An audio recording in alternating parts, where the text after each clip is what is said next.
अच्छे रे गाले चौकी करी अच्छे हल्दी गा जेते धोई दिल भी गाले लटकी करी अच्छे रे गाले लटकी करी अच्छे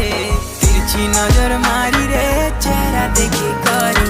तिरछी नजर मारी रे चेहरा देखी करी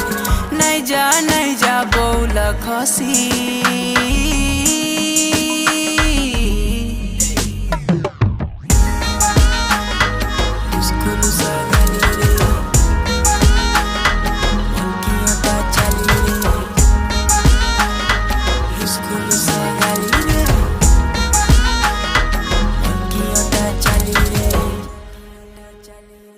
झूल रे चली करी लंबा बेनी अटाने पड़ू छे रे बेनी अटाने